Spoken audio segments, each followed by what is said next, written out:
to Wake Up Everybody. Wake up. If you wasn't up before, wake up now. Good morning. So good to see y'all. I know those of you who are live on Facebook, welcome. Thank you for being here this morning. We're going to get the party started.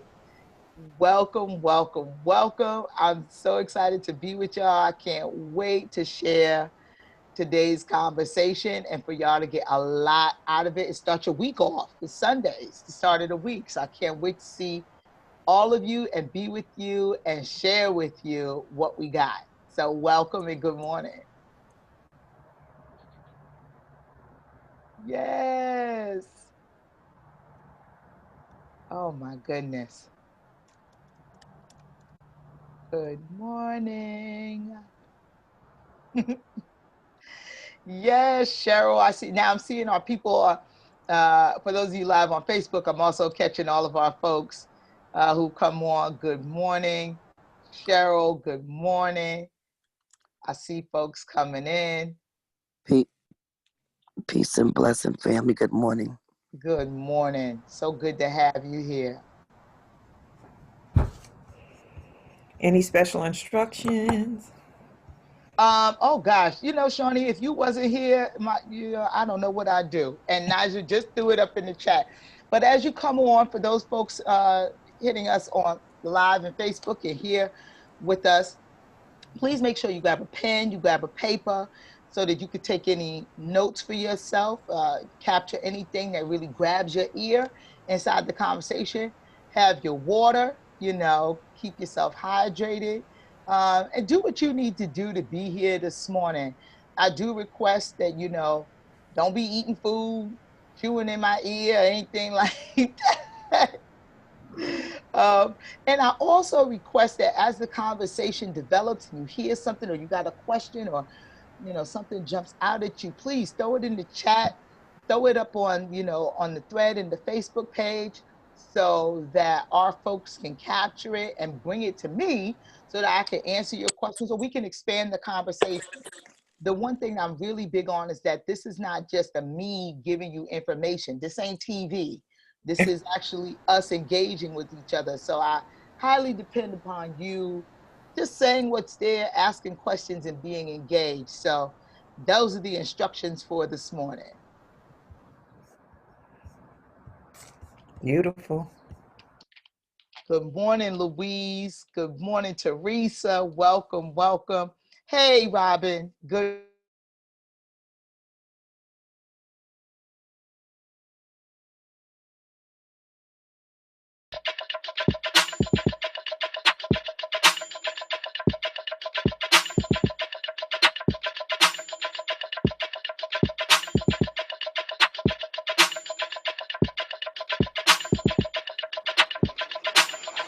Wake up everybody,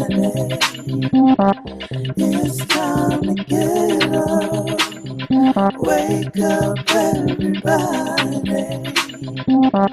it's time to get up. Stay woke, stay woke, stay woke. It's time to get up. Stay woke, stay woke, stay woke. It's time to get up. We're healing, we're dealing, we're growing. Together, together, releasing. We're teaching, we're moving. Together, together, we're learning, discerning. We're striving. Together, together, we're leading, connecting, transforming. Together, together.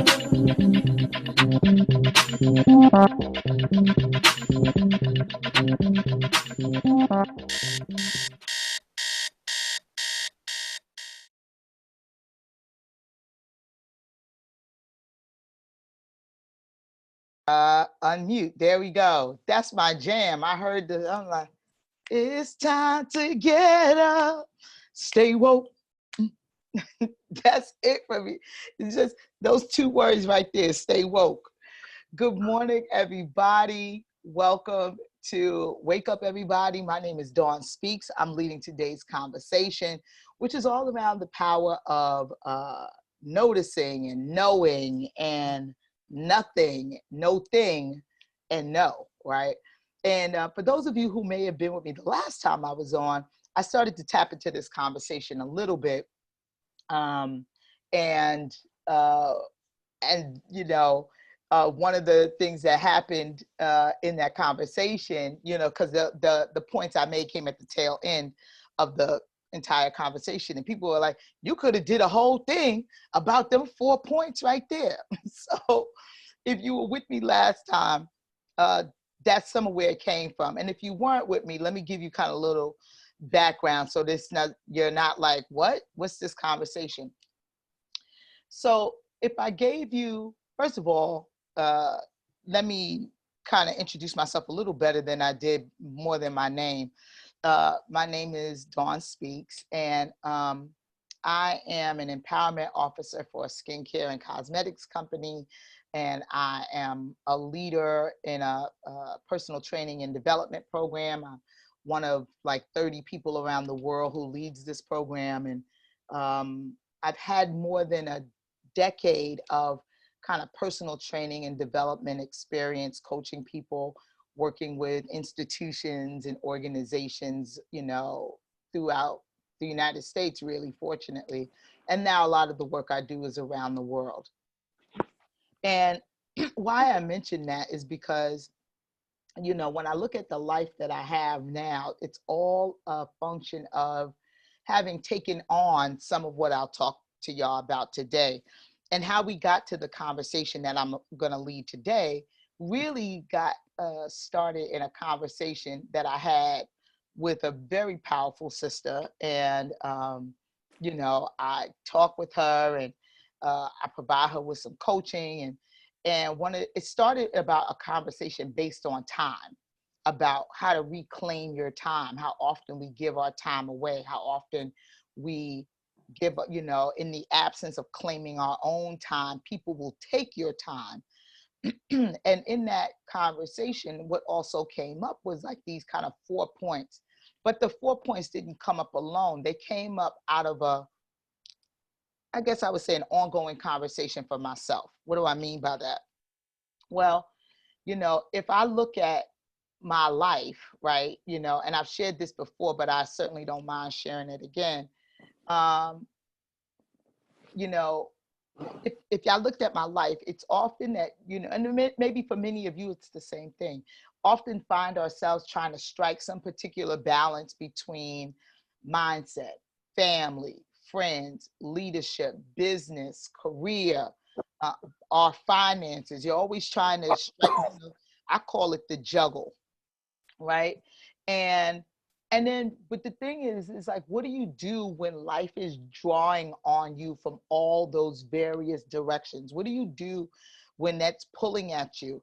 And what I was really clear about is that as a Black woman, that way of life was always pulling on me.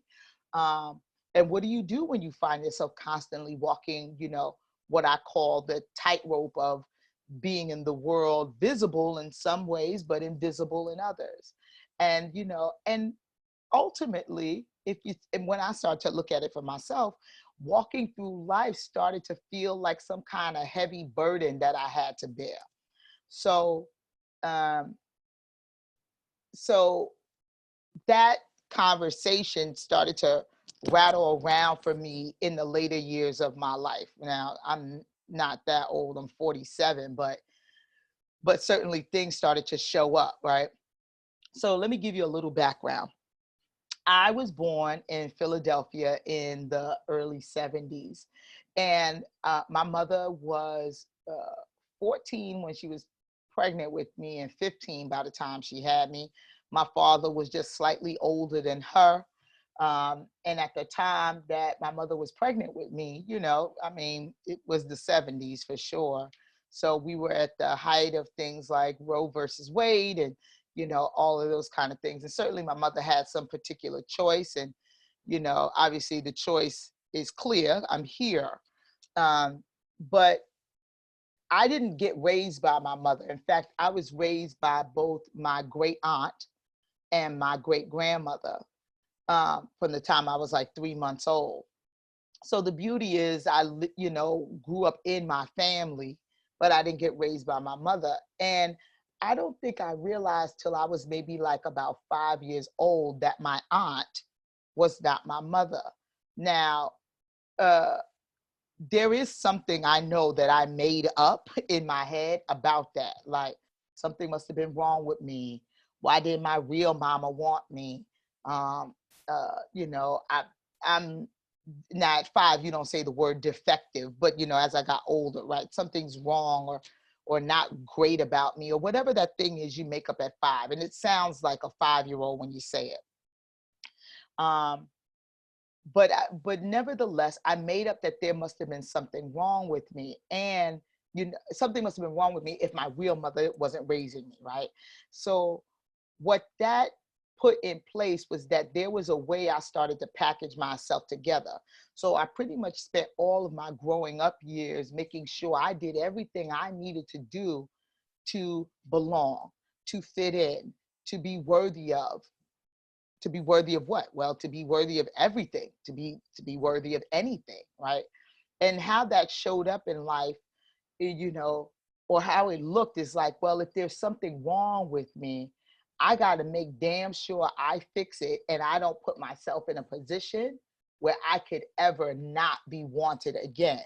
Now, pick up what I just put down. I got to make damn sure I fix it, whatever the defective thing is in me, that I fix it and don't put myself in a position where I'm not ever wanted again. Now that's diabolical what I just said. That's diabolical that I even thought that at 5. Now, why is it diabolical? Well, because whatever that package I put together, whatever that in some work that I'm doing with somebody, you know, it would show up as like a core belief, right? There's some event or circumstance that took place, which informed a belief, which then informed thoughts, which then those thoughts informed actions I took, and those actions produced results. So if I look at my life, you know, what that looked like was me doing, you know, remember, I got to be wanted, I got to be liked, I got to be thought well of. So that means what it looked like is me doing well in school, and I was the friend everybody could come to, and you know, I was the advice giver, and you know, and I was, you know, being athletic to whatever degree, and I definitely was being funny. Like I'm the funniest chick in the room, you know, as far as most people are concerned. And I was being engaging and I was being smart. And like I said before, dispensing advice. In fact, my skills at dispensing advice I came into those early on.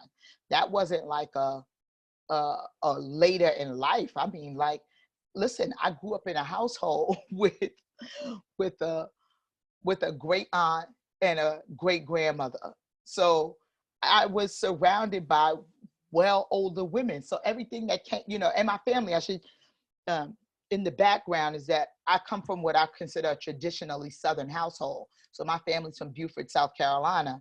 So, you know, the background and culture is, you know, they say all kinds of, you know, what other people might consider weird things. But, you know, my grandmother, I grew up in the church and, you know, I was a Baptist and all of that. So, you know, I was old when I was young. I was already old when I was young. I was the 8-year-old to be like, well, you know, God don't give you more than you could bear. Who says that? What 8-year-old says that? Or, you know, I'd say stuff like, worrying ain't solved no problem I know about yet. Like, who says that, right? But that's what I would do. That's where I was, 8, 9, 10 years old. I'd be saying stuff to people. People, you know, be friends of mine, be worried. I'd be like, worrying ain't solved no problem I know about yet. Well, who right? Right, Shawnee, right? Saying all of that. And all of those sayings and all of those ways of being and acting were all packaged together to compensate for the fact that somewhere along the line, I believe that I was deficient. And, that way of operating didn't start there. Besides being, a great friend, or, in high school, I could just look back. I became the big funny girl. I was the big girl, but I was funny. So, I cemented my place. So I cemented that I wouldn't ever be ostracized. I wouldn't ever be thought ill of. I was, I was advice given. I was 16 in college dispensing advice to friends about, being sexually intimate. Be like, girl, you don't want to do that. Think more of yourself. Like I wasn't like your typical 16-year-old. I was the voice of reason all the time. That doesn't mean I had unreasonable moments. It's just that more often than not, even my friends would be like, Dawn, I need to tell you something. And I cemented my position as indispensable in that way. That's high school. Then if I look at college, it showed up in the same way. And, for many of you on today, who are on live, who here in the Zoom chat and all, here on Zoom, what I'm saying to you may be reminiscent, right? Like, yeah, like the ways that you've been unreasonable. Like, so, if I think about college and your friends who would call me in the middle of the night and who needed what, and there was never a no out of my mouth. Oh, what you need? Okay, I'll be there. I'll help you. When I think about all the ways that everything from giving money to stayed up all night to, came and picked you up in the middle of the night. I don't even drive. I'm up here catching cabs to locations to help friends and do all the ways I stretched myself. Yes, all the ways I pulled that cord as far as I could reach to be indispensable, to be accepted, to be thought well of, to be highly regarded. And it's a trap.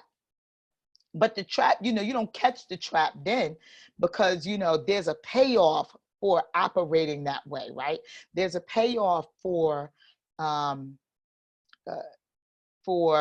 always making yourself indispensable. In fact, to some degree, if I get really honest, like I got a nice little charge out of that. Like, look at me. Yeah, I'm indispensable. People love me. Like, I was the go-to person. Oh, go to like, and there was a charge and a payoff out of being that. But it's also at the same time, while it's a charge and a payoff, it's also, if you think about a bank, there's deposits and withdrawals. Over time, the withdrawals became significant. So, then after I think about college, besides the giving myself to friends, it showed up like, I was the vice president of our Black Student Union. I was the president of our college chapter of the NAACP. I worked 2 jobs while in college. I paid my own bills. I lived off campus. I graduated from the University of New Mexico in 1996 as a who's who among students in American colleges and universities. Like, I was one of those kind of like star students in college, right? And then I went to graduate school at Clark Atlanta University to pursue a degree in African studies. And, to show myself up as more. I was a full-time grad student, worked a full-time job, participated in activities, and all that stuff, all to show I'm indispensable. Want me. Please want me. Please don't think I'm deficient. Please, and extended myself there. Like I said, I was a full-time grad student. I had a full-time job, and I was doing hair and all kinds of stuff on the side. Like, these ways I created to make myself indispensable. So I'm gonna stop there for a second, because I just noticed like some things in the chat and I don't want to skip over it. I don't want to go too far with what I'm seeing here, because I think y'all picking up what I'm putting down. Yeah, I'm gonna start with Louise, right? Yeah, it's the unreasonable moments, just completely unreasonable with myself, right? Um, like in the world of, I don't want to say what's normal, but in the world of it, it was like the ways I would be unreasonable. Um, Yeah, right. Like, and all the ways that that showed up, whether you be the advice, I'm just looking at what some folks have written, like being the advice giver as a young person, Yeah, Z, and then finding it over time to really be um, difficult to say no to anyone. In fact, I just want to say a little bit about what Z just wrote, like finding it extremely difficult to say no to anyone. Part of that is the way you package yourself together. You package yourself together in a way that doesn't even allow no to come out of your mouth. Why? Because there are ramifications for no. There's an impact for no. What if in the background for me, if I look, the ramification of no is that I could lose love, affection, or affinity from others. If I say no, they won't want to be my friend. If I say no, they won't love me. If I say no, they won't care about me. And if I could even be more candid, as I look, I think, one in, you know, 3 women is the victim of, childhood, even sexual abuse or whatever, right? If I look back, even those moments, like the no couldn't come out of my mouth. If I look at my own childhood trauma, like though I was a child, what's if there's in the background, if in the background exists for you, no is the equivalent of the loss of love, affection, or affinity, there's almost no boundary for you. Like the inability to say no leaves no boundary. So if you even look at your own life, everybody just look, think for a minute.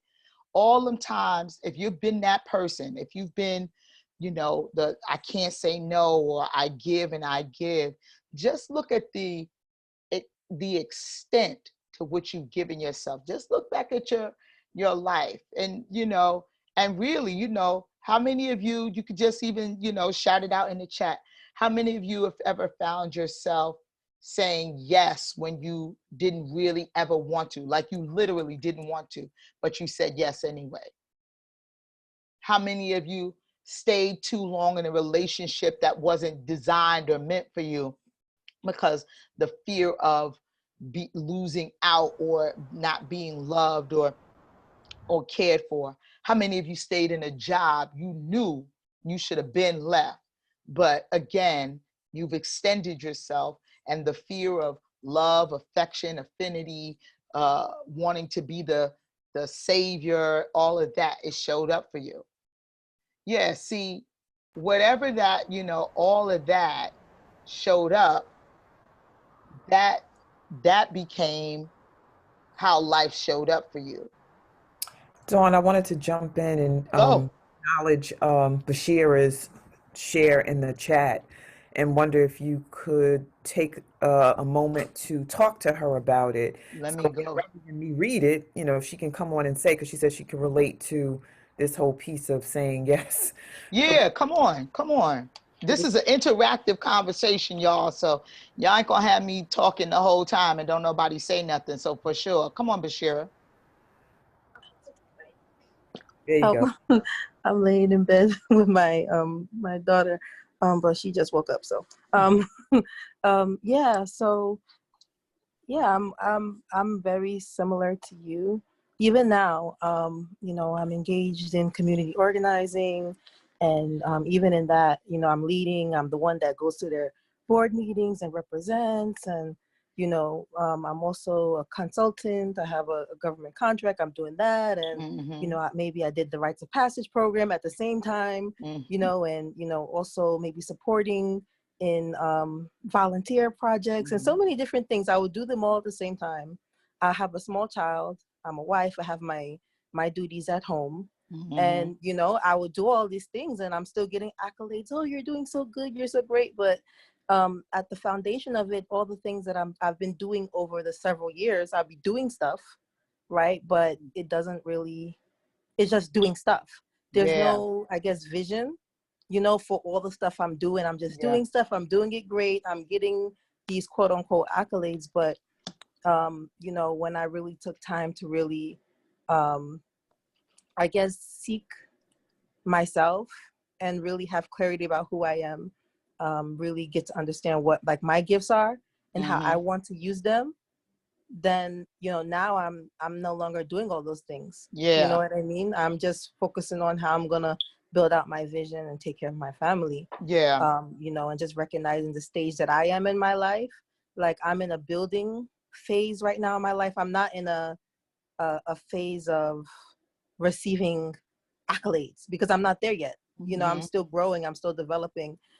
So just also realizing that has made me to humble myself and Yep. focus on what is important, Yeah. which is also having my own vision. Because when you're talented and you know you're talented, other people know that as well. And when they see that you don't have a vision for your life, they're gonna use you. They're gonna use your gifts. They're gonna, you know, give you that little a gratification, but you're not really getting nothing. So Yeah. I realized that as well, and I just decided to focus on, you know, how I'm going to develop myself. Yeah. You know, Bashir,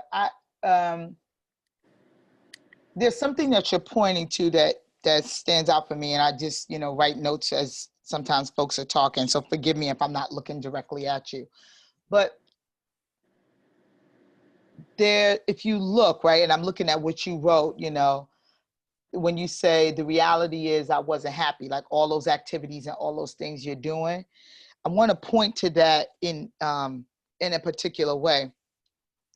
So let's just say, not specific to you, Bashira, but for most of us, right? There's some way we package ourselves together as doers, as, you know, be there for everybody, um, uh, that inability to be a no, right? And there's a payoff. The payoff is that people love you, they accolade you, they acknowledge you, they bow down to you. They say things like, oh my God, you are so wonderful. Oh, I don't know how you do it all. And if you got really honest with yourself, you know, not again, Bashira, not specific to you, but when I hear it, I can hear myself. There was a payoff. The payoff was like, I loved the level of attention, the experience of being wanted, the experience of being admired, the experience of being thought well of, the experience of, it infused me with something. Now, here's the trap though. Ready? The trap is because you've gotten that payoff, you've got to work harder, faster, longer, stronger, pull from the well more often, dig deeper, thrive, grow bigger, because what you're seeking is that level of, you did great. That's so awesome. And the pitfall is while you are digging or while you are thriving, growing, producing, doing all of that, you're digging the hole deeper, because that means you got to work harder. You got to work longer. You got to dig deeper. You got to show up even stronger. It's the hole you be digging for yourself. So like, if I look back even, and certainly I don't disagree with you about the lacking or the absence of vision, but it's even more than the absence of vision, Bashira. It's more like the absence of an identification of who you, the way you wound up being. Like, you could have all the vision you want, but if you have not identified the way you wound up being that lends itself to the way you operate, it will make no difference to have a vision, because you haven't yet discovered, distinguished, pulled aside, pushed out of the way. What's the way I wound up being? What's this way that I package myself together that keeps having me fall into that trap? Because you'll come up with a great vision, but the trap you set for yourself always lays there. So I love what you're speaking to, because it's right there. Like, what's the now a place for everybody to look is, what's the trap? What's the trap you wound up in? Now, I'm not really asking anybody to really answer that question. That's more like an inquiry. Now, it may show up for you. It might be right there, like, oh shoot, the trap I wound up in, right? And it might show up right there for you. And usually, let me preface it by saying the following. The trap you wound up in starts off as this is so, I'm just about to chuckle myself. You know, Shawnee and I had a prior conversation and some stuff I shared with her. And of course, whatever I share will show up again and again. The trap gets laid around the time you're 5, maybe older, but not in between 5 and 8. And when I say the trap, I mean that whatever the circumstance or event that took place in your life, and you may not remember the event, right? You may not remember the circumstance, but there's some circumstance or event that generally takes place for us as children. And that circumstance or event lends itself, like I said before, it lends itself to a belief. Now, I can't remember like the circumstance or event, but well, that's not true. My circumstance or event was, like I said before, I think I was around 5 when I realized that I wasn't my mama's child. And whatever in a 5-year-old's brain I made up lent itself to a belief called I'm not wanted. And that I'm not wanted became my thoughts. Like, so you know, there's a phrase that goes, to a hammer, every nail looks like a problem, right? What does that mean? It means every time I went looking for that I'm not wanted, I found it. So I always had to prove myself. I was always having to prove I was worthy of attention and making myself indispensable, because every situation meant, okay, I got to prove that I belong here. I got to prove that I'm wanted. I got to prove that I'm needed. I'm capable. I'm whatever. So every situation always showed up like that. Not a one ever didn't. Yeah, because what you're seeking is also seeking you. Yeah, exactly. Exactly. Right. So now if you unpack all of that, it's the trap you can't get out of, because, you know, if I look back, you pull the camera back, right? You know, in TV and movies, they do the close-up shot, but then you pull it back and you see all this other stuff.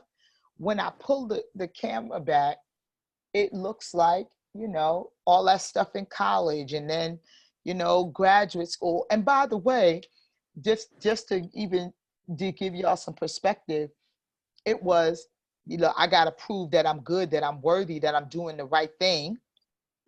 Of course, even in high school, people would be like, so you going to college? The answer was always yes. I had no idea what college I was going to. I think I picked my college by senior year. I just picked a college. I was like, I'm going to go someplace far, hot. And I thought maybe I could reinvent myself, which brought me to Albuquerque, New Mexico. What a black girl from the Bronx doing in Albuquerque, New Mexico. I ain't know nobody. I had not a lick of family. I just was going to go and reinvent myself. But it lent itself to all of my behaviors, you know, all of the teams and the groups and the Black Student Union and the NAACP and all the things. And I was one of the lead dancers in our newly formed African dance troupe, and we was traveling all around New Mexico, and, you know, like all this Black activism, which is so much a part of who I am, but it all is stemming from the needing to belong everywhere and be everything for everybody. Right. Like for me, I realized, like, as far as not being happy, I realized that I wasn't happy because I was, you know, as well scattering my energies. Yeah. You know what I mean? Like, I'm Yeah. doing this, I'm doing that. They're all not necessarily relating, but I'm just dispersing all my energy in different places. Yeah. And, you know, people are using my energy, you know, Yeah. they're tapping into, like, oh, she's helping me do the, and, you know, it's all good, you know, but at the end of the day, I feel like now that I'm focusing my energies, in one direction, like for a purpose, you know, I feel like it's more impactful.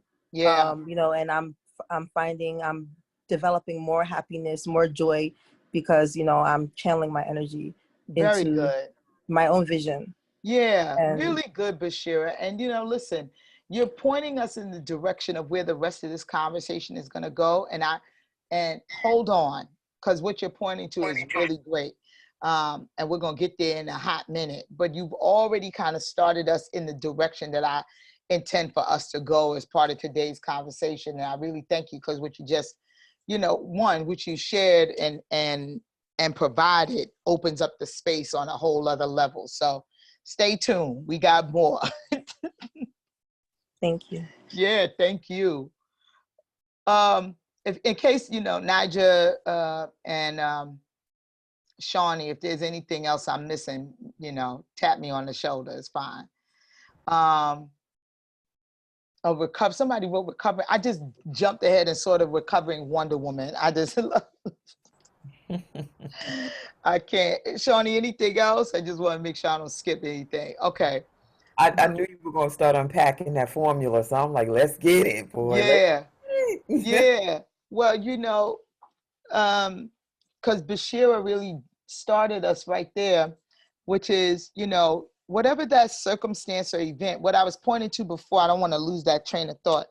Whatever that you might want to start, for a lot of you, and you might, like I said, you might not know what your quote unquote incident is. It doesn't have to be anything, and to be perfectly honest, y'all, it doesn't have to be anything traumatic. It doesn't have to be, I think that's one of the things we also go to. What's the traumatic event? No, it ain't even got to be traumatic. It literally could have been you was in the grocery store with your mother. She was pushing the cart. You was walking alongside her. You went and reached your hand out for the box of cereal, and she said, "You can't have that." Now that's all she said is, "You can't have that." Now, in the moment that happened, you made that mean I can't ever have what I want. And then you compile evidence that supports a life called I can't have what I want. Look at your life. And now a good way to distinguish what your core belief is to look at the thing you say. So the question would be, what's the thing you say the moment life is not going your way? What's the thing you say the moment that life is not going your way? If it's everything from I never get to have what I want, or I'm always last, or like whatever that thing is you say, why me? Life is not fair. Good, Charmaine, right? Why me? Life's not fair. All of that, whatever that thing, excuse me, whatever that thing is, it drives, shapes, and informs the actions you take. I'll say that again. Whatever that thing is, the moment that life is not going your way, it drives, shapes, and informs the actions you take. So if life isn't fair, then all you can ever do is find all of the circumstances where life will not be fair. And in fact, to say it even more candidly, you will create situations for life not to be fair. You will put yourself in unfair situations where nothing could happen except that it won't be fair.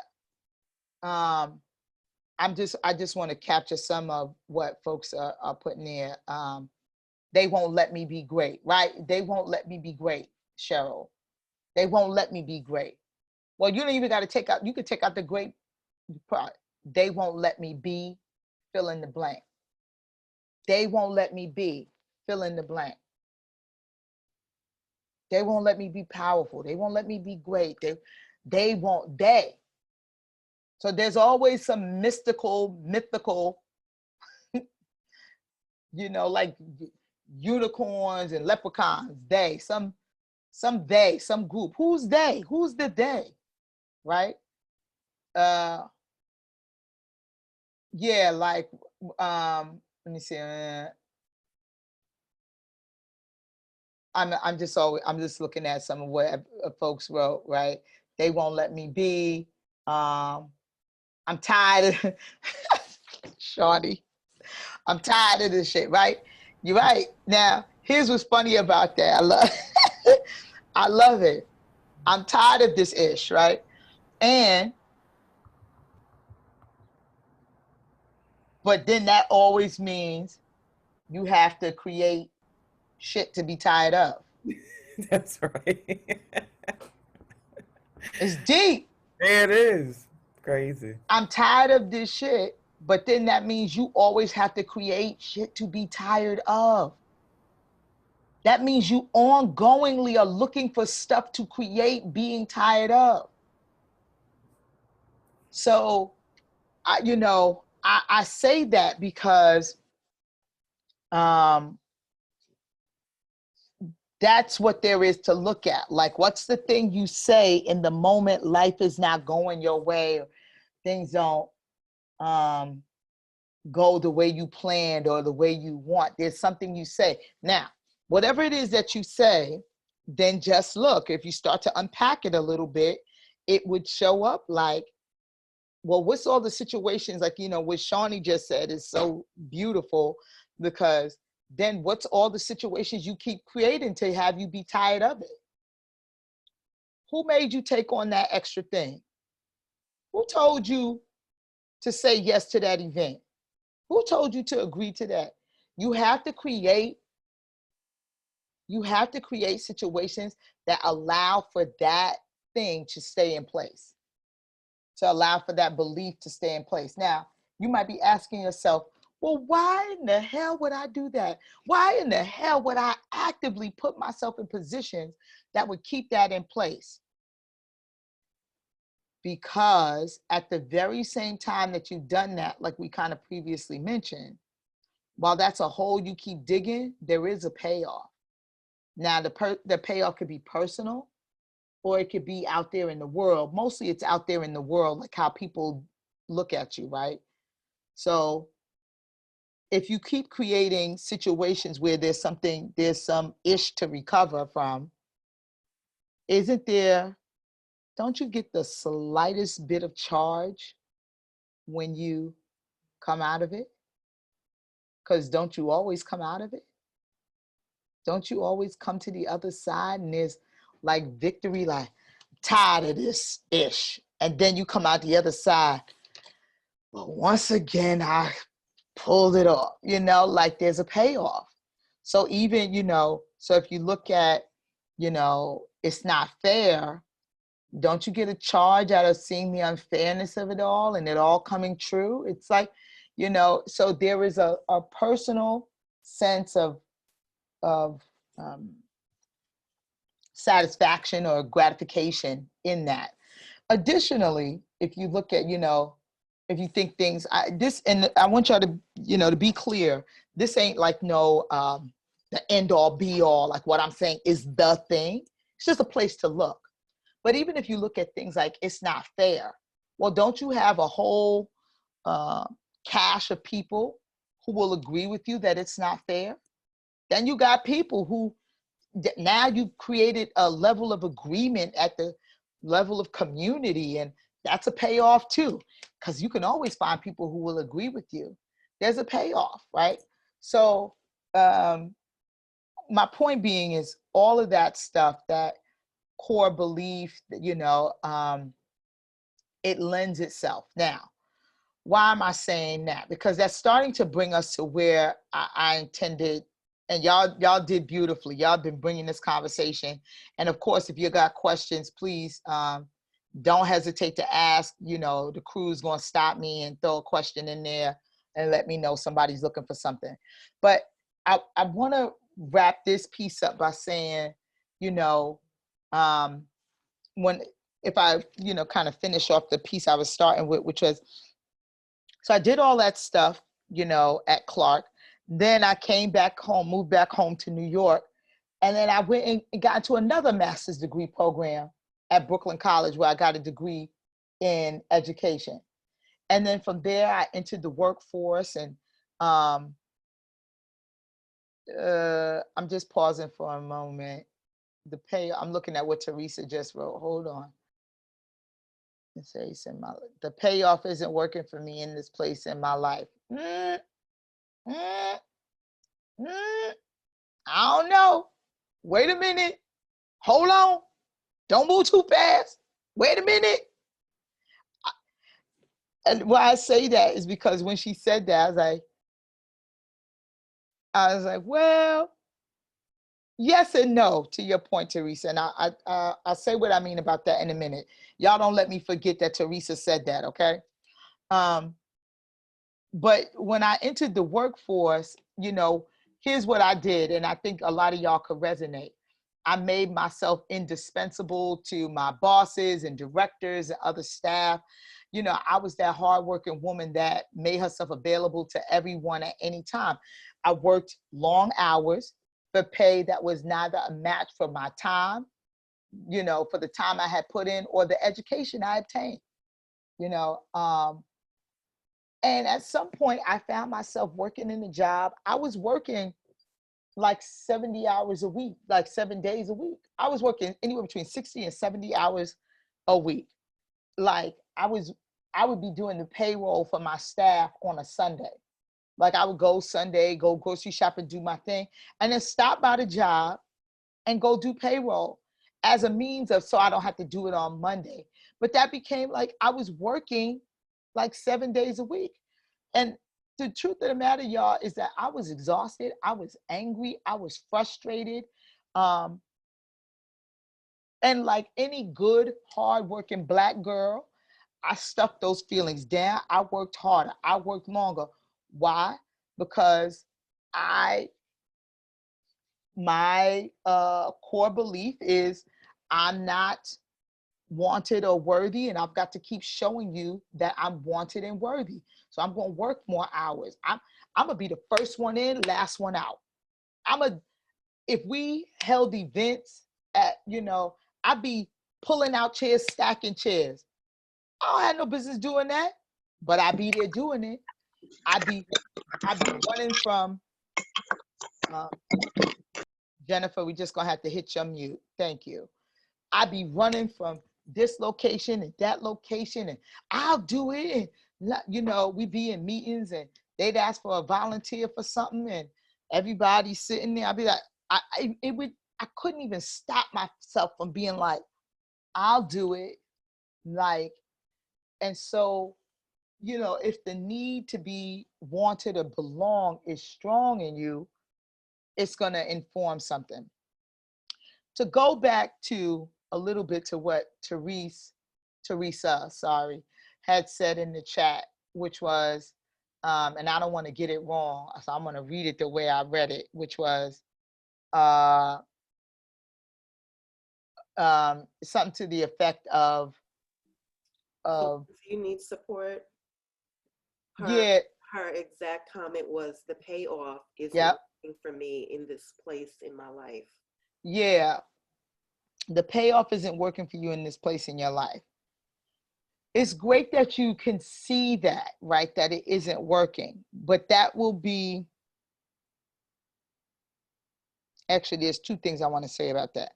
The first is, I don't know about that. Because if you look at whatever that thing is, you've been doing it for so long, you don't even know how to break the cycle, so to speak, right? And though it may not be working at this place in your life, there is some level of payoff that it continues to provide. Then the other piece is that what I want to say and acknowledge is great that you actually get that it's not working at this place in your life. So then that means what we're talking about is an alteration in the way you think about things that would have that move in another direction, where the default way of being, or the way, like what's automatic stops being automatic. Now, how can you get that to stop being automatic? Which kind of brings us to the next piece of conversation. Before I do that, though, I do want to, Naja, I just want to acknowledge, I know it's 7:49. Yes. And so I'm on it this time, girl. I got you. I know some of y'all might have to go, work or anything like that. If you do, first of all, I just want to acknowledge you and thank you for being on this piece of conversation. We got more conversation. Certainly listen to what, when it comes up again, make sure you listen to the next piece of conversation to support the first piece, because I'll never leave nobody hanging. You're going to get the full conversation. But for those of you who were with us this morning and you got to go and you got to tip off the line, just tip off like how they used to do in church. Just put your one finger up and tip on out and be like, blessings, and tip on off, all right? And I thank y'all for being here.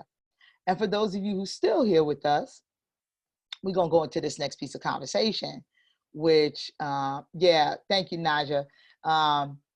Phil, put up my contact info. If you have questions about this segment and anything that was unclear, don't hesitate, reach out. I will respond, to support and guide you and just give you what you need, okay? So for those of you who got to leave us now, it's been wonderful having you. We thank you for being here. And for those of you still here, we're going to dip into this next piece of conversation, which goes a little something like to what Teresa brought up and what I just responded to. That would take us now to this next piece of conversation. Thank you, Stacy. That would take us to this next piece of conversation, which is, there are that core belief and that circumstance or event which became a belief, which became a thought, which became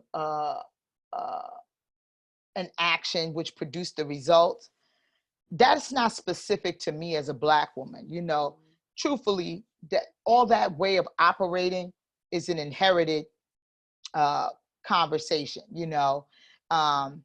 for many people of color. You ask any of my Latina, Native American, East Indian, Asian counterparts, they'd be able to tell you about some similar ways of operating, some circumstance or event, some belief, some thought, some action, some result. Well, to Teresa's point, you may be tired of that and want to move on. Well, how do you move on? Well, before I could talk about how you move on, let me say this next piece about it. See, I couldn't see how to move out of that conversation, Teresa, and to everybody, but life has a very curious way of getting us unstuck. I was in a job, like I said, I was working 60, 70 hours a week. I couldn't stop giving. I couldn't stop putting in more. And in fact, I even knew I should quit that job. I was like, this job is the worst. I need to get out of here. But I also have been conditioned. Remember, this whole core belief is diabolical. I love that word. I love to use that word often, diabolical. I say that because the way you operate informs the decisions the actions you take. And I said that earlier, but it also informs the actions you don't take. So if I look at, remember, I have a core belief called I'm not wanted. So I got to look for all the ways I can belong. Now, I was in a job that I knew I should leave. I had anxiety. I had stress. I never felt good going in there. But I wouldn't leave that job. In fact, the way I've been conditioned, remember, I want to belong. I'm always afraid of the fear of the loss of love, affection, or affinity. So I stayed in a job I didn't like. And part of what I've been conditioned is like, you don't leave one job until you have a new one. Right? So, and I'm sure many of you could resonate with what I just said. So there I was, but like the universe will respond, literally the universe, it couldn't have put more circumstances there for me to get out. It was the epitome of get out. It was like, get out. And I wouldn't. And it's almost like the way I equated it was like, if you were the signs and the symbols or whatever were there. So how it showed up is like, maybe it was a light knock at the door. Like, you should get out. Don't be here no more. Like, you should leave. You never had anxiety before. You should get out. I was like, Then the next time it was like, hey, you should get out. You got a lot of anxiety. You working too many hours. You're stressed. You should get out. You know, knock was a little harder. I said, oh, it's okay. Then the next time was like the police banging. Yo, get out. You ain't pay rent this month. You need to get out. And by that time, I had my ear pressed to the door and I could hear it, but I was still like, Until you know what happened? It was like the SWAT team came with the battering ram and busted down the door. Boom! And I was crushed under the door. What happened? I was fired from my job. Me, who had given all of herself, who had been there when the doors open, stayed when it closed, all that. I got fired from my job. And I realized I did not utilize 4.0. What's 4.0? I'm about to tell y'all. I said all of what I said today. I've shared all of that and all of what you shared only to get us to this point. See, I, like many other people, I've been conditioned to operate in certain ways. And that's all inside of, I started to realize I had packaged myself in a particular way that would never let me out of the trap. And what I discovered, so when I say 4.0, one of the things in life, and this could be for many of you in the way you're overachievers or the way you really, as, women of color, that you always striving and you give yourself, just like what Bashira was saying, all the things she belonged to, all the ways she's given herself, family, friends, all that good stuff, right? And it's showing up. It's showing up, that way of operating is bankrupt. It's bankrupting you. And it's showing up for y'all in various ways. For Teresa, it's showing up. My body is saying, it's too much, baby, slow down. You're fatigued, you have anxiety, stress, high blood pressure, all those things that are, part of what a lot of women of color, specifically Black and brown women, find themselves in the midst of. So being somebody who was always striving for the 4.0 in life, not just grades in school and college, but in life. 4.0 means I show up all the time. I'm there, first one in the door, last one out. You need it, I got it. You want it, I give it. Whatever need to get done, I'll do it. All of that was me attempting all the time to be a 4.0 in life. So I want to share with you, once I started to get that was a cup I was never going to be able to fill. And it started with some work I had done in the Landmark Forum, and it continued on from there. But I started to I developed something for myself that, what I termed as a 4.0. 4.0. So what do I mean by 4.0? Well, there's 4 points. The first point, and this is where you may want to start capturing, taking a little write down. The first point is the power of knowing. Your gut instinct or intuition, that's your immediate understanding of something. See, oftentimes we running ourselves, we killing ourselves, and your gut instinct be telling you, that's inherent in the nature of us as, as people from the motherland. And then we all from the motherland, in case nobody told nobody. But like the power of knowing, gut instinct or intuition, that's yours. You were born inherently with that ability to be intuitive.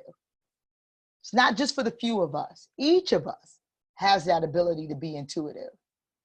There's no need to think it over. You don't need to get nobody else's opinion about that. You just know. Your intuition arises like a feeling in your body that only you experience. Nobody else can tell you to experience. It's the same way you will go left instead of right. Something told you, you know what? I bet not go walk down this block today. You don't know why. You were just intuitively, you took that on. And because that feeling is so personal, nobody else can weigh in it, weigh in on that for you. Nobody else can tell you if you're in touch with your gut instinct or not. That's yours. And ultimately, when it comes to that, you alone got to make the call, so really, if you just even get your intuition is the ultimate act of trusting yourself. It's the ultimate act of, I trust me. And I know that could be hard to do because we live in a world where we're inundated with people's opinions and their thoughts and their feelings. And we're like, well, maybe I shouldn't feel that way. Maybe it's wrong for me to think that. No, my intuition tells me I shouldn't be messing with you. I know on paper, you look good, you sound good. Something telling me not, don't do that. That's the ultimate act of trusting yourself. And if you even look back, think of all the times you had a thought like, something about this ain't right, but you let the crowd sway you. And it didn't turn out. And it didn't turn out. Trust yourself. Your gut instinct is there. And by the way, just as a sidebar, it's also, it's something we don't do enough because we distance ourselves from really what I would consider a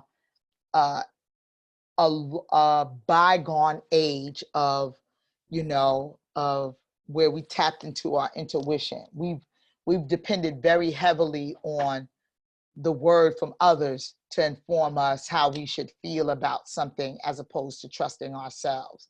So, just tap in, The next point 2, the power of no thing. Yeah, Latasha, we did lose that. We've lost that. And you can gain it back. It's not gone forever. It literally takes active, it's active work. Like, I'm just going to say this before I go to the point 2 again. It's active work, like the power of intuition. It's right there in the moment that you're in a conversation and something tells you, something about this ain't right. That's the moment. Don't push that aside. Ask yourself, what about that doesn't occur as right? And if you even let yourself get introspective about it, it'll be clear for you about why your intuition is telling you to do something. You ask yourself some just very simple questions. Oh, what had me say that? What was it that they said in the conversation? What happened here? Right? You ask yourself some questions, it'll reveal itself. Oh, because they said that. That don't sound clear for me. Something about that don't sound right, right? Your intuition guides you, but we often won't ask ourselves the follow-up questions. So one of the things I say about that power of noticing is also just asking yourself questions when you notice. All right, so point 2, the power of no thing, not nothing, no thing. See, at some point in life, you and I have all said, I'm tall, I'm an extrovert, I'm shy, I'm Black, I'm a woman, I'm straight, I'm whatever, right? All of those times, I operated like I was something left me limited. If you operate, I'm a mother. Okay, that's a role you have, but it's not who you are. Okay, I'm a producer or whatever. Okay, you produce things, but that's not who you are. See, the moment you start operating like you are a thing, wait a minute. I'm sorry, did I jump? Hold on, y'all, sorry. Hold on. I just want to make, because I saw somebody in the chat. No, I'm sorry, y'all. We didn't do noticing yet. The first one was the power of knowing. Sorry, I mixed things up. It was the power of knowing. I said noticing, but we ain't do that yet. Point 2, with the power of no thing, we live and operate like we are an object. Somebody asks you, oh, tell me about you. And you go, oh, well, I'm a mother. I work this job. Like you a thing, like you're an object in a sea of objects, like, you know, and whatever way you've operated like you're a thing, like it leaves you with a lid like that you can't get out of. So the minute that you get that you're not a thing, you know, you're also not the conversations you've inherited. You're not the core belief that you've subscribed to, like life isn't fair, because all of those things make you some kind of thing that becomes the lid that becomes your life, you know? And so you know, if I'm not the conversations that I've inherited, then I'm certainly not the conversation that I've kind of entertained for my life. Like, oh, I'm a helper, I'm a giver, I'm a doer. Those are all lids you get locked into. And notice how you can't get out of that trap, because you are that. I'm a giver. Even listen how you say it. I'm a giver. I'm a protector. I'm a doer. It leaves you so locked in, like you that thing. And frankly, because you operate like that, so do people around you. So they look to you to fill your role, and you can't get out of it. It doesn't even ever leave you room to be anything other than that.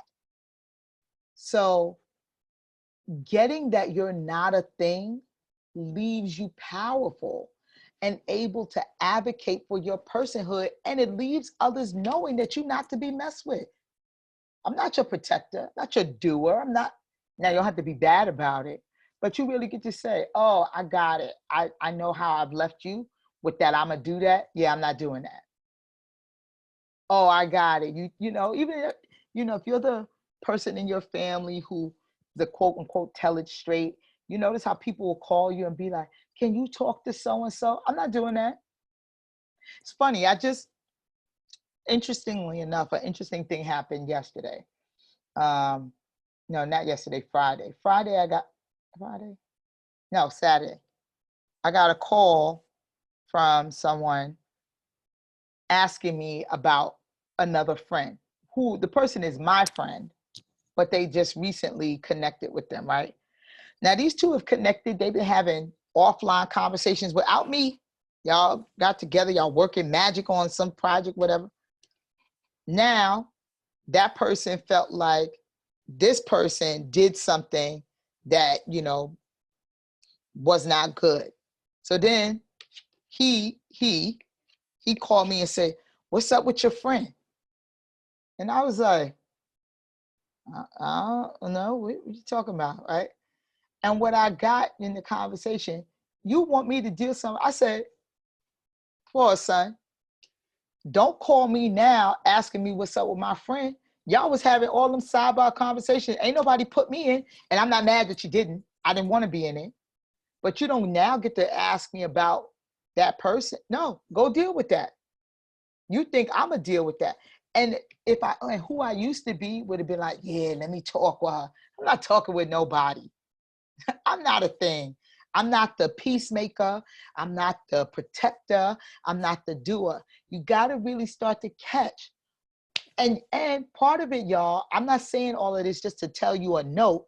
I'm also saying you want to start to catch it when you do that, when that thing comes up. Somebody's going to come to you and they go, can you talk to so-and-so? Ask yourself, do I need to?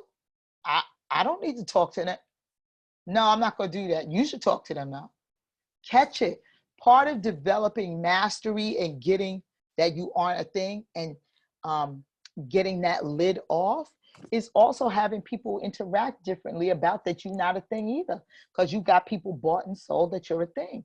So that's how they operate with you, right? Yeah, Jacqueline, your whole damn family. Yeah, because you created a role for yourself that, while having some charge and has provided value or made you feel good whenever it started, it's now bankrupt. So you got to really be able to tell people, you know what? Thank you for calling me about that, but I don't take that. I don't do that job no more. That ain't my job, right? And it's going to take time, and you probably going to be messy with it or whatever. But as you get more skilled with it, It'll flow trippingly off the tongue. It'll be, oh, thank you so much for calling me.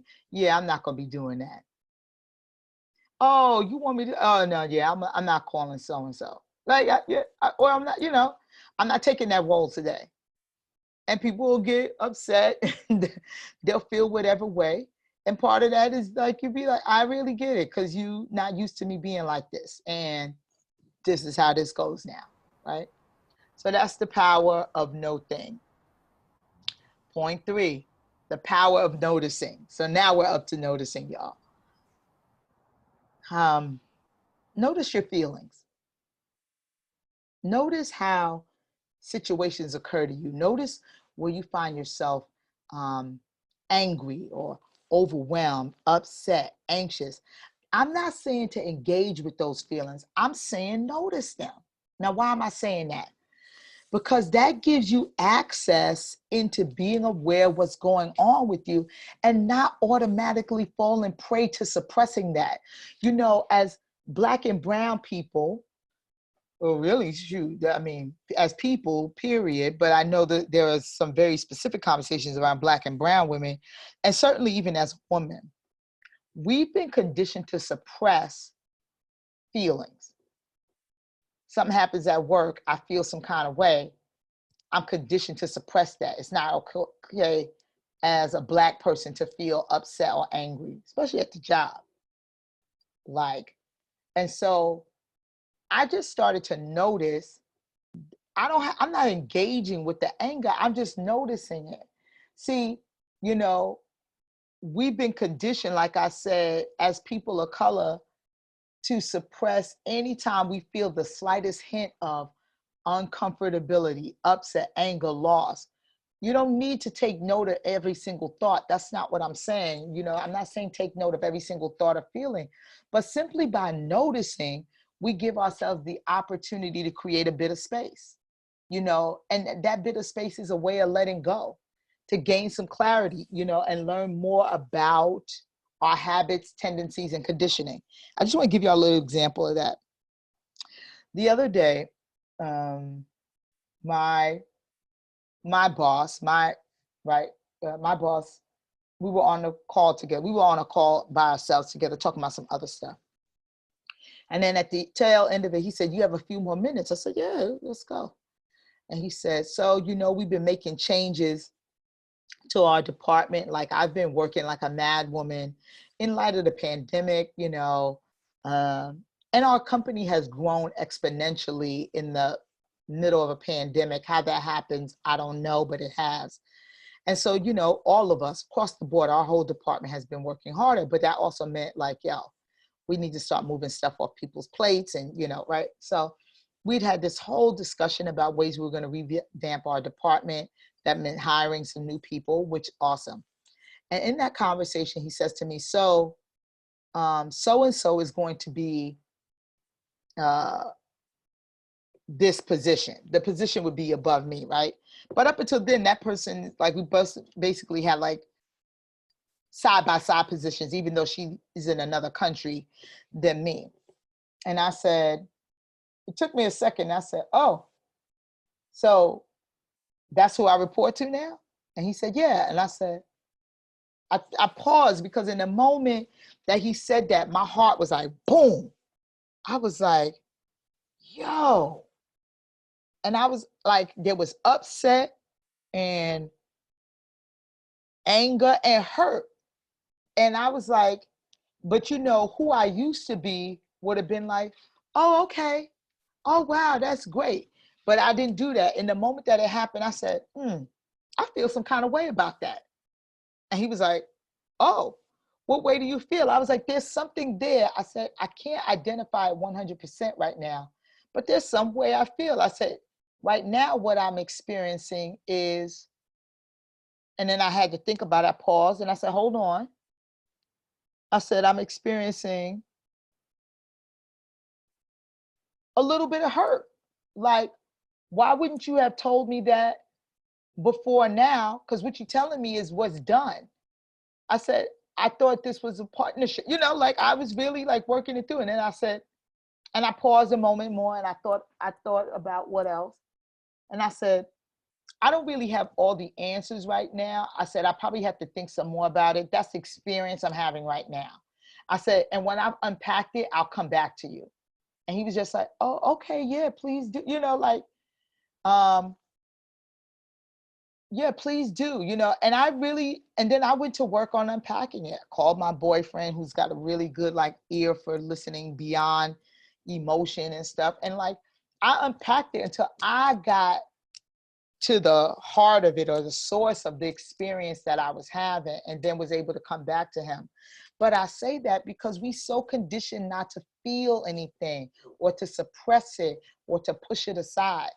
I'm not interested in doing that. I'm not trying to fight you. I'm not trying to have an argument with you, but I do want you to know that what you said has impact. That you don't just get to say stuff, drop it on me and skate off. That I'm a human being over here. That I have thoughts, that I have feelings. And you don't just get to dump stuff on my door and then be like, great for you, but now I'm left with something.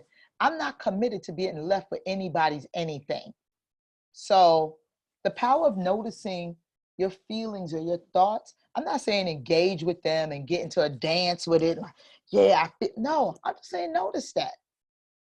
Right now I feel upset. Okay, why am I upset, right? You want to be in that space because it gives you a lot of power. And it also gets, not for nothing, it puts people on alert.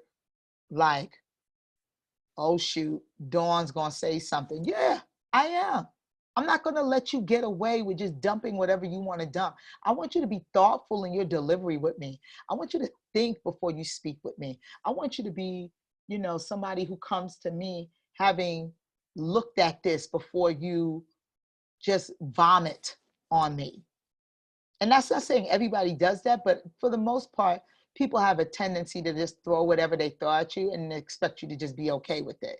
So this is, the power of noticing is like really for you to engage in that your feelings are valid. And I'm not saying like dance with them and, like a gorilla in a suit. I'm just saying like, really just look, oh, wow, wait, what's that feeling, right?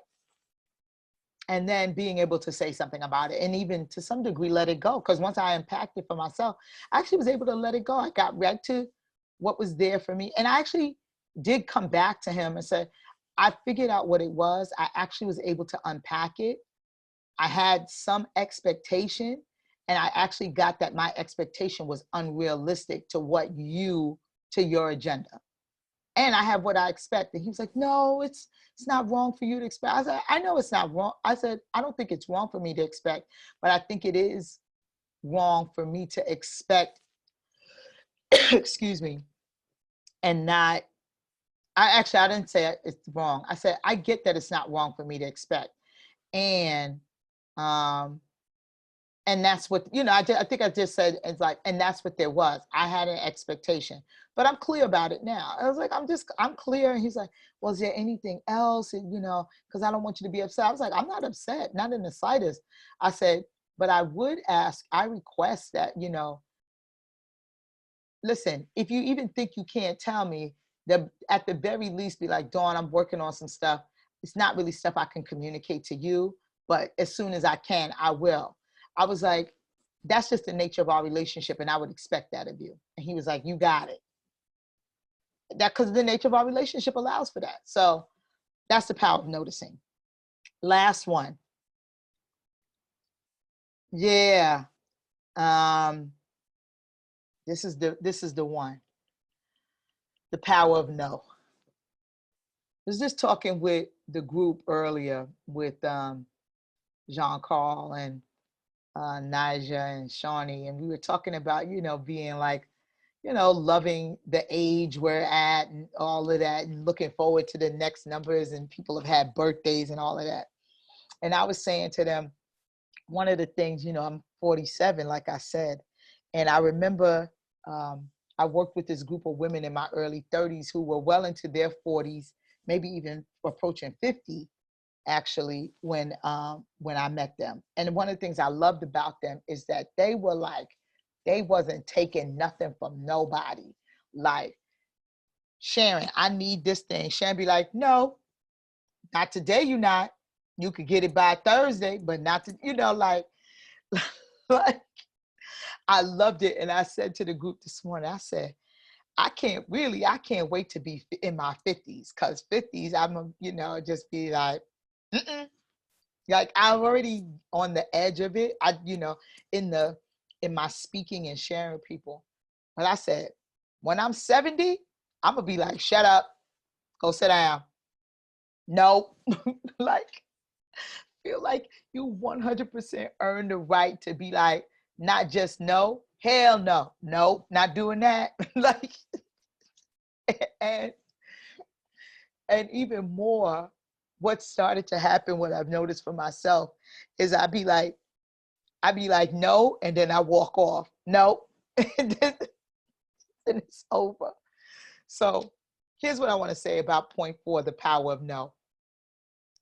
How many times have you heard yourself saying yes to the wrong things? Y'all can raise your hands, digital hands or whatever, right? Time-consuming obligations, overwhelming requests, even yes to bad relationships. And if you look, how often you wish that you could just summon the power to just turn them down? See, you have the right to say no to anything that's hurting you, to standards that no longer serve you, to people who drain you of your creativity and expression, to beliefs that are not true to the real you. You have the right to say no. Now, the thing about this piece here, let me make sure, because I want to get to something where actually I want to make sure, because this part I want to make sure. There's a lot of talk and a lot to be said about the power of yes. The power of yes, saying yes allows for something. Yes supports, you being a risk taker. Yes supports courage. Yes is a courageous act. Yes is a open hearted approach to life, right? Like, but no is like a metal grate that slams that shuts the window between oneself and the influence of others. And we rarely celebrate no. In fact, you say no and people go, huh? No, like, scrunch up their face. But no is a hidden power because it's both easily misunderstood and difficult to engage. See, it's unlikely that it's not unlikely, but it's likely that we're not even aware of the power of no. We're not even aware of the strength that we draw from no, because in part, and I love this, we confuse no with negativity. See, no can involve, either can involve a turning away, a shake of the head, a firm refusal. But no is a very distinct psychological state. No is not about negativity. Negativity is like, it's like a particular attitude. Negativity could even be considered a chronic attitude, a particular malaise about life, a particular way you engage with life and circumstances. Negativity kind of shows itself as like whining and being petulant and discontented, and negativity is definitely on the other side of risk. It's a risk aversion, right? I'm not talking about negativity. I'm talking about no as a moment of clear choice. See, no announces, however indirectly, something affirmative about you. No, I will not join your committee. No, I will not babysit your kids. No, I will not give you money. No, I will not be on your team. It's a count me out. Count me out. I'm not doing that. I'm not a part of that. I'm not comfortable with that. I'm not in agreement with that. I'm not on the bandwagon. Or no, thank you, because I might even say no, thank you. You know, I'm turning you down. I don't want to hurt your feelings. I'm going to say it nice. No matter what, the no, that's an affirmation that acknowledges your personal responsibility. The strength we draw from saying no is that it underscores the hard truth of maturity. And this is the one hard truth of maturity. Part of that is you really get in the moment is the buck stops here and it stops with me. No is a complete sentence, y'all. No. No. No. Nope. I don't care how you say it. It's a complete sentence. Stop. See, often we say no and then we want to fill in no because I don't have to tell you nothing extra. No. See, that you want more is only so you know, no was a difficult thing for me, mostly because I felt like it was not okay for me to say no. Like if somebody would ask me to do something, I look at my schedule and I didn't see anything in my schedule, I would be like, well, I can't say no because I don't have nothing. No, I don't care if my schedule is blank. If all I want to do for the rest of the day is sit around and scratch my behind, that's my right. No, not doing that. No, I don't want to be part of that. No, I'm not giving you no money. No. No is an instrument of integrity and a shield against exploitation. And it often takes courage to say no. See, no recognizes that we're agents of our own limits. No, you know, it requires strength to say no. And like I said before, no is a complete sentence. You don't have to quantify, you don't have to say anything more. No is a line in the sand. No is definitive. No is clear. No is powerful. No is yours. Like, you know, and starting with no really starts also to set boundaries between yourself and others. So that's it. That's the 4.0 no today, y'all. And so on, that was a lot. And if you are not keeping up with the chat, it is a lot, and the community is hearing you, and they are in the chat, in the amen corner, as they would say in the church, with the comments and just confirming and affirming the 4.0. Yeah. Put forth. A few people have raised their hands. I know we are at 8:27, so if we could just ask for another 10 minutes of people so that we could wrap up. Like I said, we had a few people raise their hands. Yes, I'm sorry I missed that. I was on a roll. No problem. And you've been talking for 90 minutes nonstop. So hydrate yourself, you know, take some water. I can read some of the chats if you would like. Please. Just so that we can get some response. Yeah, I want to answer some of what people may have questioned. Sure. Mm-hmm. And then we can take a couple of people if time allows. Okay. So, you know, folks are in here and they're talking about their reluctance or their inability to say no. Yeah. And for the reasons that the reasons that you called. Yeah. We feel guilt around that. We were raised not to say no. Yeah. So I'll get specific. Charmaine says that when you were talking about saying no, she says she did, and her friend was pissed. So Latasha, and she is one who had raised her hand to speak, she says you have to be okay with losing friends in the process. So clearly she understands that saying no is necessary for yourself. Yeah, the only thing I will say to that, you know, you said no and the friend was pissed. You know, prepare yourself for that, right? And if you got real responsible, it's not an inappropriate response that they were pissed. And I'm gonna tell you why. Now that doesn't take away that they getting pissed and getting mad and acting a fool. That's on them. But why I say take responsibility is because in a lot of ways, we condition people how to operate with us. Now we've changed the game. They're not prepared for the change in the game. They've operated like you always say yes. And so when you finally say no, it's going to have impact. It's not a problem that you said no. And one of the things you're telling people is like, listen, I'm at a point in my life where I actually am going to say no. And some of that you're not going to like. Now, if our friendship was only ever based on me saying yes, then I guess you and I were both fooled in believing that we were friends. Right. Some of the other comments were around trusting yourself. Yeah.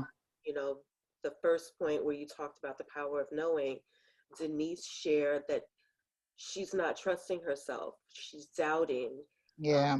And gambling to go and feels like it's a gamble to go and to step out.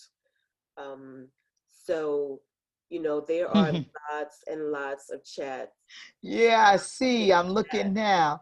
You know, yeah, go ahead, Naja. I was gonna ask, let's ask. Yeah, if anybody had a question. Come off mute. Yeah. With her comment, and then after that, we can ask Mother Amal, who also had her hand raised. Sure. Come off mute. So Latasha, do you need support in coming off mute?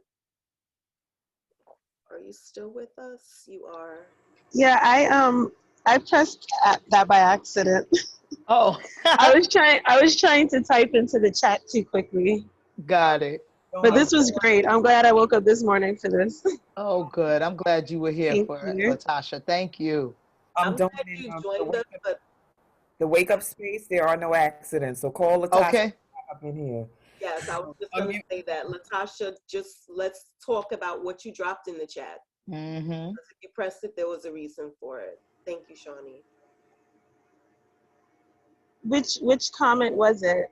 Girl, any of them. Yeah, whatever. Well, I mean, I guess the fact of you will lose friends in the process of saying no, because people don't expect you to say no. And like even at work, they don't expect you to say no. I guess a good example is, and I'm sorry that I don't have my camera on. It's because no, it's all right. I'm literally in my bed. It's all good. But so I had like injured myself and was in the, I went to the emergency room and it wasn't terrible, but it did need follow-up. So I thought my job was calling me to say, you know, how you doing? And my director was calling me to ask me if I can deploy to Guam. And I was like, dude, I literally just came from the emergency room. And he's like, yeah, I understand. Are you okay? I'm like, yeah.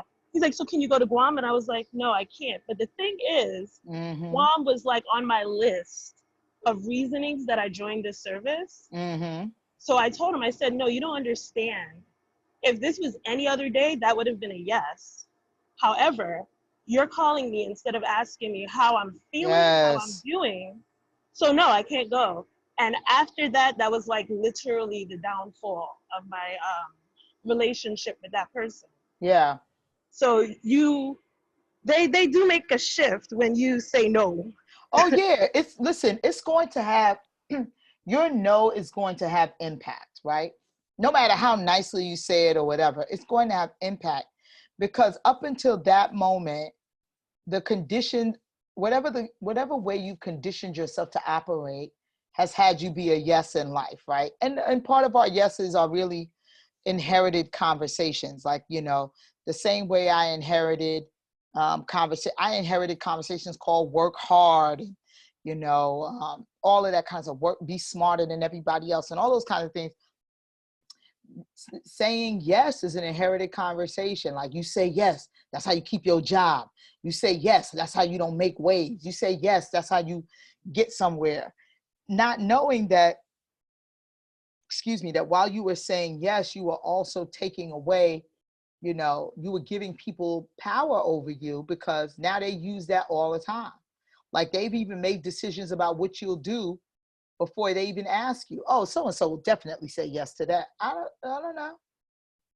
That might be the day. So, you know, part of no's, you know, as an act of, I really do consider an act of maturity, because part of that is also knowing my grandmother used to say this phrase, everybody who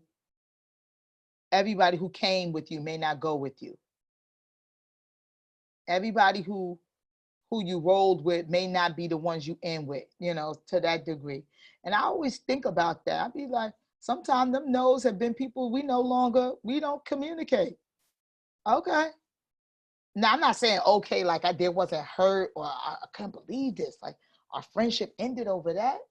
But later when I look back, I was like, if our friendship ended because I finally said no and that no ain't worked for you, then our friendship was really hinged on only the level of which I keep giving myself and you keep taking. In which case we didn't have a friendship. We had something else, but it wasn't friendship. So part of, you know, at 47, I was like, I don't need a lot of friends. I don't need all that. I'm not 16. I got 4 good friends. We good. Absolutely. Yeah. Thank you so much, Latasha. That was good. Thank you. Yep. Sorry, this is Mother Maud. I didn't realize I was unmuted. It's all good. You know, I'm sitting here in a quandary. I swear I understand the power of no. I understand that. Yeah. But I found that in my life, in areas that I wanted to say no but said yes, I learned and grew from it. Mm-hmm. So I think that it's a matter of following something. Well, I guess your instinct. Maybe that would be following your instinct. Yeah. As to when to say yes and when to say no. There was a time I said yes, and I knew in my heart I should have said no. And what happened was that it never happened. My friend wanted me to move her brother into my basement. And I said, well, yeah, because she was a friend. But he never did. He never did. He moved some of his stuff and then never did. So in my mind, I'm saying, okay, that should have been a no. But Spirit made it so that it was a no because he came. So I mean, I guess there's gray areas in that conversation about yeses and nos. You know, Mother Amal, it's like none of these are set in stone. Yeah. Nothing is set in stone. But the idea about even, you know, when we say the power of noticing, the power of knowing, the power of no thing, the power of no, it's all designed as a way to start to navigate yourself in life where you're powerful when you notice that, when you know that, when you're no thing, when you give that no. Like not as this is the hammer down, but like, you know, and the more space you give, you can navigate it. Sometimes I've said yes to things I didn't really want to say yes to. Something great turned out of it, me saying yes. I should have never said yes to that, right? But I'm talking about mostly in those moments where we really doubt ourselves, you know, like where we question ourselves. And that's what I'm talking about when I say that, because the conditioning that we've been put under puts us in sometimes really the worst positions. And so this is opportunity to start to gain mastery where mastery hasn't existed in those areas of life. Yeah. But I thank you for, girl. Yeah. But I thank you for saying that, because I don't want to leave people with that there isn't some room for flexibility and bobbing and weaving in it. It's not like no all the time, you know, but it's you bob and weave, you ride the waves. Yeah. And also putting value. So if it's someone who who's always been there for you, ride or die, your ace boon coon. And then she makes a request. It's a matter of whether or not you would say yes or no. There you go. You want to say no. There you go. She's always been there for you. She's been, you know. Listen, you know, I think each of us on this call could be like, I said yes to some things I know I never should have said yes to, but it's only because you my peoples. That's right. That I said yes. And then when the whole thing is finished, and even though I'm like, see, I know I should have said no, because this whole thing it looked like it's crazy. I go back to that. I go, I'm just tell you this one time. Don't you ever ask me to do nothing like this again. I did it because you my people. Don't you ever ask me to do nothing like this again. That's part of that conversation too. Absolutely. Okay. All right. I'm Thank done. you. Yes, ma'am. Dawn, I wanted to jump Yeah, in and say a couple of things. go. I have learned and I teach that it's all information. So like my mama was just saying, but I got something out of it. I'm like, yeah, we get something out of everything. And if we pay Mm-hmm. attention, we could actually learn and grow and transform. So the low vibrational and the high vibrational is all good. It's all an opportunity to inquire, to explore, and to deepen our understanding of who we are. The other piece too is I did a session in the Wake Up Space on giving. And sometimes that giving from obligation, because you did this for me, I have no areas like, yeah, you gave to me. And in this season, it's a no right now. It doesn't mean it's a no forever, but for this or where I'm at right now, I can't do that. And I'm learning for myself that no doesn't mean rejection, because that's something from when I was young. But our relationships become transactional if it's about, oh, I did for you, you did for me, and now I got to do for you. It becomes something else. So while we give, family, just to remind, when it's looped into that type of thing, then we're maybe in a slippery slope. You will Right. learn, but you might have to learn a tough lesson and be knocked over the head with it. Yeah. We don't have to, it doesn't always have to be so hard. Like, just say no. Yep. Yes, I just wanted to say that. Yeah, no, that's so good. I see Kathy's hand raised. I just, in case, I don't want to skip anybody. And this probably be our last question. Kathy? Oh, I didn't even know that my hand was raised. If you're talking to me, it was a I, mistake. No, uh, it's me. it was Okay. Kathy's sweetness. True. Thank you so much for this morning. I'm honored by everybody's presence and energy this morning, especially our elders. I want to say that. I love you, Shawnee. So this message today for me was so on point. And I feel freer because I came from a family who wanted to box me in all the time, and I was born extra special, and they just didn't know it. And I'm just feeling really free today because I'm not the fixer. Mm. Yeah, yes, I can fix things, but I'm not the fixer. Mm-hmm. And I'm not the go-to person all the time. And this liberation and the freedom that's coming from this conversation is so healing for me this morning. Thank you so much. I wish y'all could have seen me yesterday trying to figure out where you guys were, and I couldn't find you. So this morning, the universe fed me very well. It's very interesting. I bit my tongue so hard last night that a hole was in it, and I couldn't even stop the bleeding. And I'm like, but why this? Why this? And it was be quiet. So I went to sleep and I woke up to this. So thank you, universe. Thank you, community. Thank you for the liberation and the freedom. And I have a confidence that some people are threatened by, especially at my job. The men at my job, they're threatened by me because I know how to say no, and I'm comfortable with when I say no, and I say it and I mean it. And, through this community and Shawnee's teachings, I don't have to say it mean. However, I need to mean it. That's right. And, I say what I mean and I mean what I say. And it's not for anybody else to agree with. It's really not. Yeah, kudos to what Shawnee just said. It's like, it doesn't matter who you are.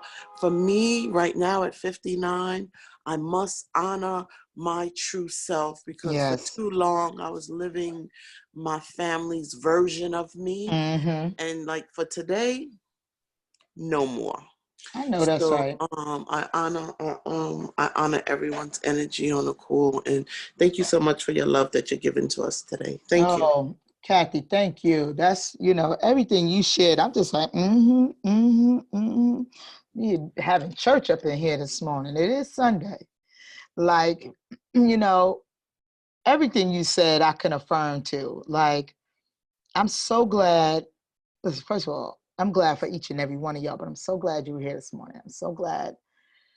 I'm so glad I was asked. I'm so glad I got to be here today. I'm glad I got to connect with all of you. I'm glad you got value. I'm glad you woke up to this, that it's provided you. It's, you know, it's sustenance, you know, you know, and whatever this is, you know, like, you know, the other thing I think I'll say, just because Kathy just made it present for me, you know, let yourself feel whatever you feel, you know, like release that, like you could cry, whatever, like release, because that's one of the other things that we, you know, so, you know, like I said before, the suppression of emotions, like allow yourself, you know.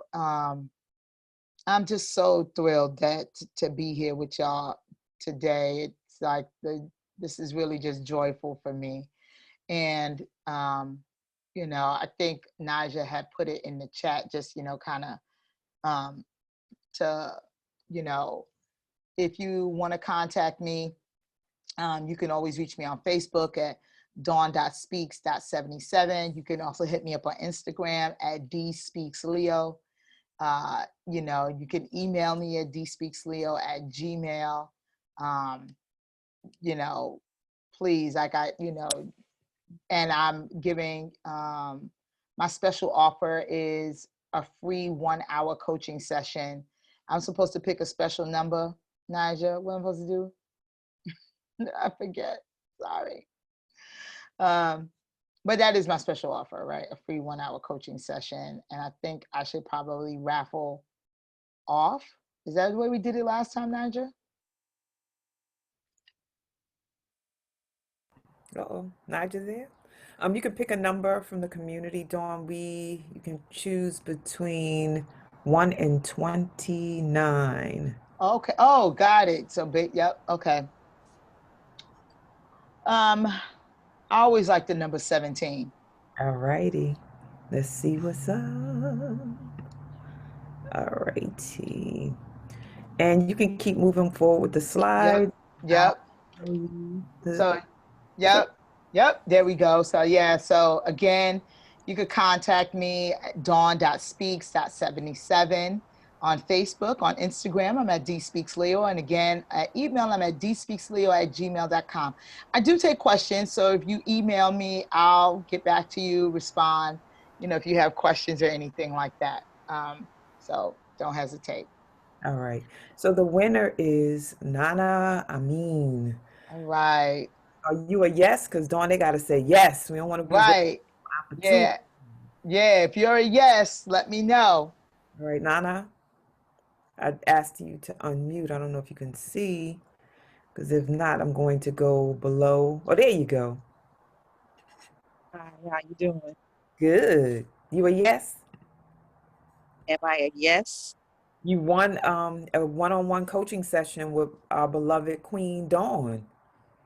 Okay, thank you. You won the raffle. So are you a yes to the one-on-one? Yes, I think so. All right. Okay. She said she thinks so? You think so? Yeah. She want to say no, Dawn. She want, no. And it's okay. And you can. That's the power of no. Be like, no, I choose not to. Listen, this is one of them moments. It's right there in the face. If it's a no, just go, no, thank you. Okay, I won't feel no kind of way. I promise you. Nana, you a yes or a no? I'm a yes. All right, awesome. We want to make sure. So, okay, yep. Make sure that Dawn gets your information so that y'all can connect and you can get awesome. Thanks for being here. Yes. You. Mm-hmm. Beautiful. And listen, you know, first of all, we want to thank y'all for giving so much of your time today. I know we went way over. I just don't know when to stop talking. I'm going to work on that, maybe. But I do want to say, you know, again, thank you all for being here. Thank you so much for your time. And, you know, when it comes to all of this, you know, who makes the difference is you. So, you know, if you want to give a love offering and a donation, you know, you can do it via Zelle, QuickPay, SOW Leadership Development at gmail.com. You could Cash App Spirit of a Woman. And make sure for either of those you use code 166DS. Like, and give whatever you can, like, like whatever you felt generous to, enough to give, like even kind words, like so appreciative of all of that. Then, having said that, I want you to make sure you keep joining us, right? So join us on Monday, tomorrow, October 5th, via Zoom, streaming to Facebook, of course. You are an energy healer and you got superpowers part 2, which is going to be facilitated by Reverend Nancy Niamo. So make sure you stick around for tomorrow. And then join us on Tuesday on October 6th via, again, Zoom, streaming into Facebook. Yogisha, I love this, Yogisha presents Transformation Tuesday. So that's going to be facilitated by the Queen, Stacy McLean.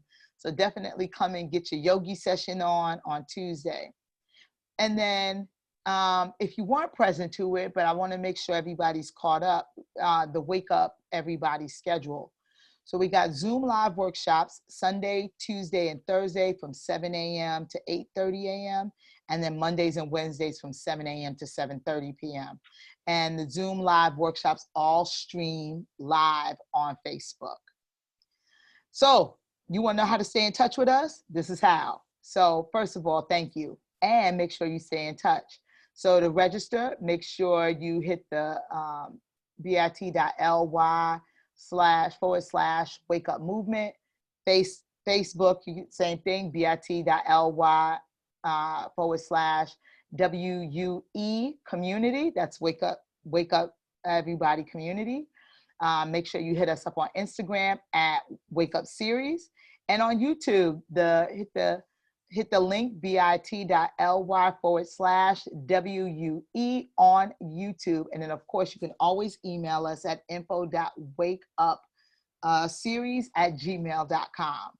So you got all the ways to access us, get in touch with us, and stay connected. So make sure you do that. Is that everything? Did we get it? All right.